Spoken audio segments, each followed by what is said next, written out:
Guys, we're going to get right into it today. We're going to talk about the food systems again. As they're putting pressure on the food system, nothing is happening organically. This is all part of a master plan, and I just want to outline it so you guys understand that none of this has happened organically. This avian flu is not some organic thing that's happening. This is all put in place to put stress on the food system. Klaus Schwab actually wrote a book called The Fourth Industrial Revolution.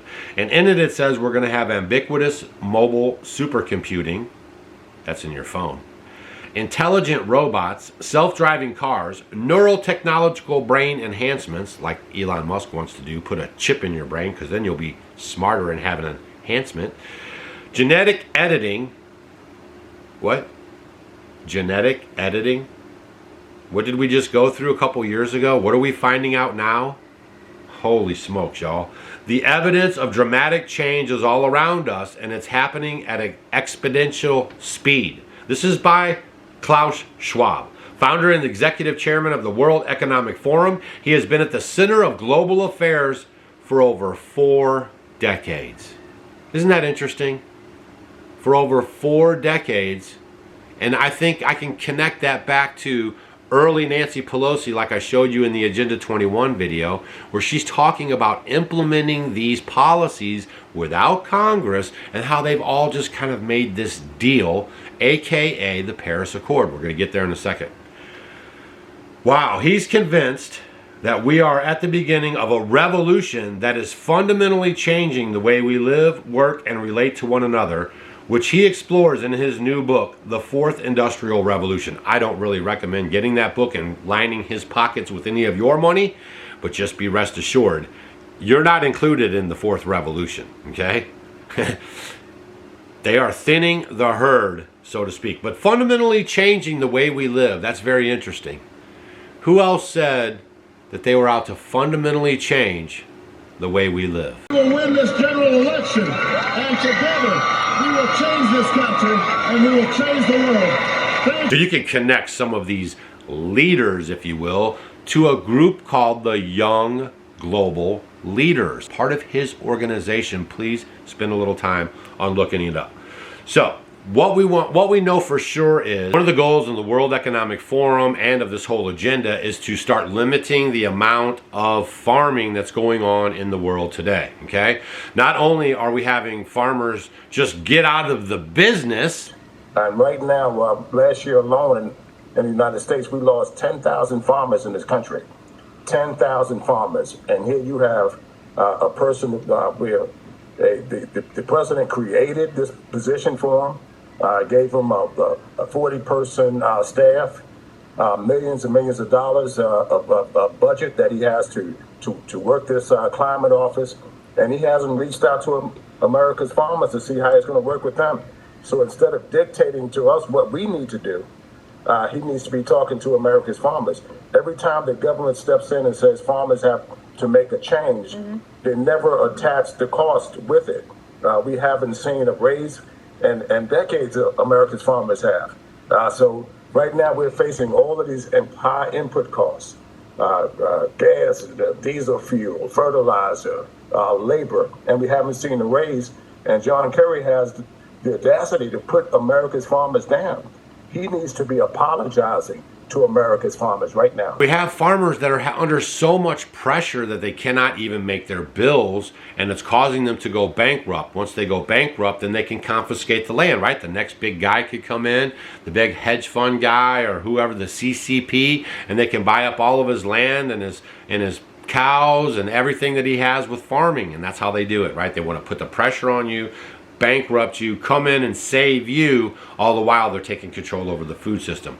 Now, this is from, I found this very interesting, an actual subscriber sent this to me, but I found it very interesting that the Kansas City Fed was talking about the U.S. cattle herds hung up on higher interest expenses.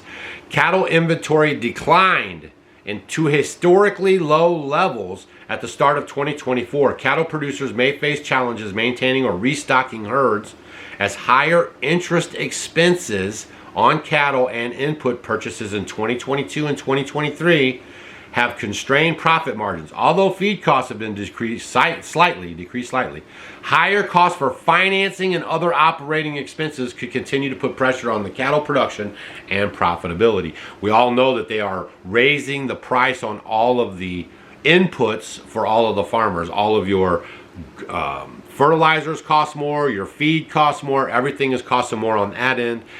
Plus, what we have is the added effect of people like John Kerry saying that we need to eliminate farming. The innovation to obviously limit livestock production contributions to our missions, and we are in this fight, my friends, to win this fight.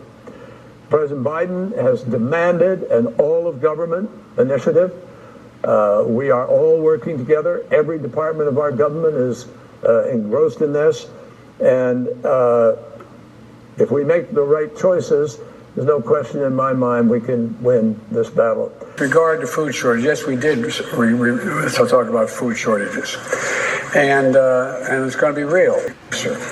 And we both talked about how we could increase and disseminate more rapidly food shortages. And I want to show you guys this graph. This graph basically shows so far in 2024, cattle prices remain strong but have not kept pace with growth in interest and other expenses. And while you're looking at it, I want to see the high prices 2013, then they start going up even more. 2014, big increase. 2015, still sizable up there. But all of a sudden, President Trump comes into office 2016, 2017, 2018, 2019, 2020, President Trump leaves office.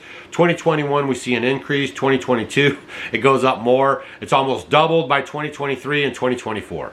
Now, you could call that a coincidence, but I just found that very, very interesting. You guys are paying attention.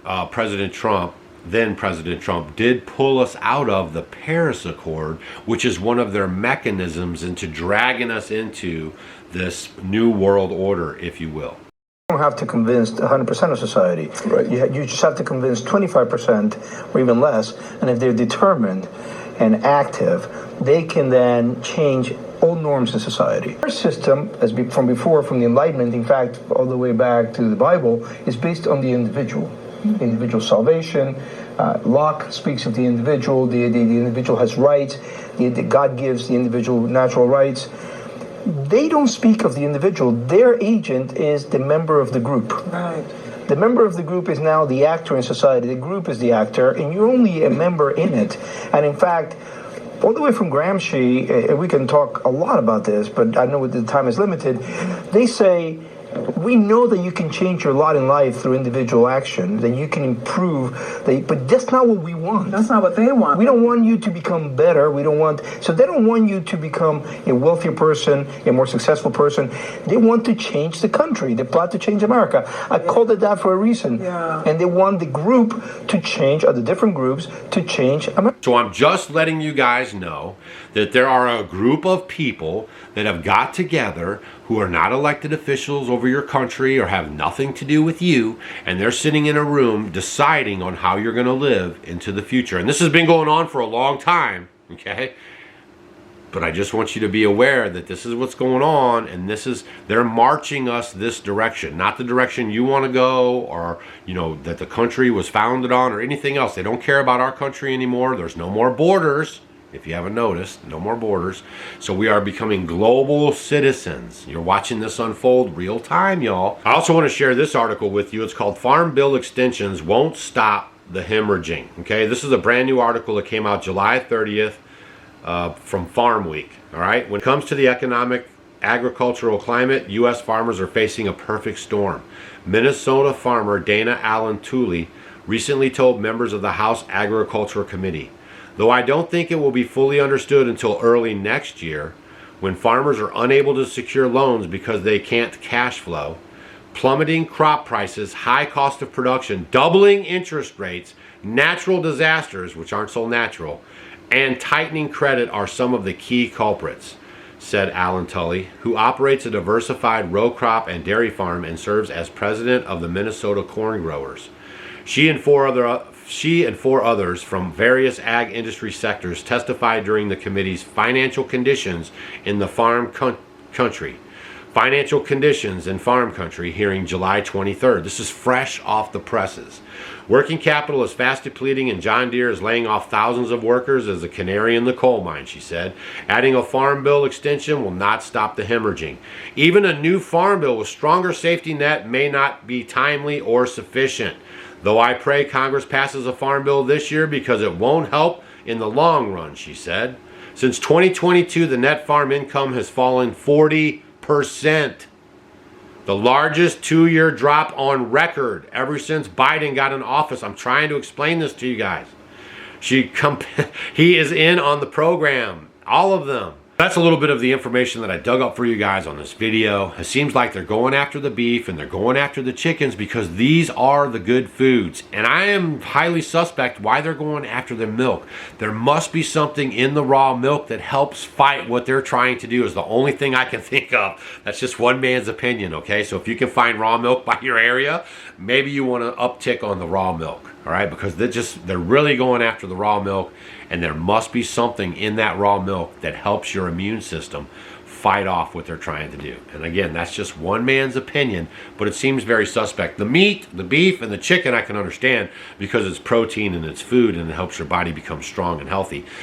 If you eat the bugs, you will not be strong and you definitely will not be healthy, as I outlined in yesterday's video. This was sent to me by the parent of a concerned 5th grader.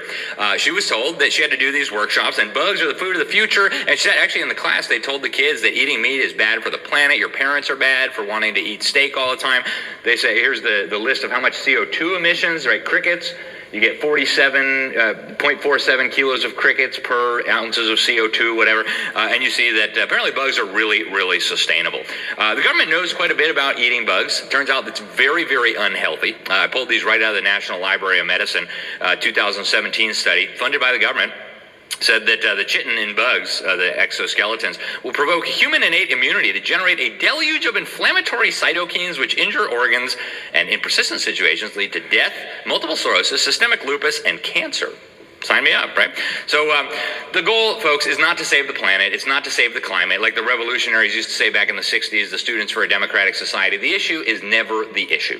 It's not about global warming. It's not about sustainable development. It's about enslaving humanity. They want to wipe out small, medium-sized producers, centralize food control in the hands of mega corporations in bed with the mega governments. They want to move the population into the mega cities and ultimately bring about this great reset and what they call the New World Order. All right, we'll see you on the next one. Make sure you share this video with your friends, and I will send the documents out tomorrow. Make sure you're on our email list, and have a great day.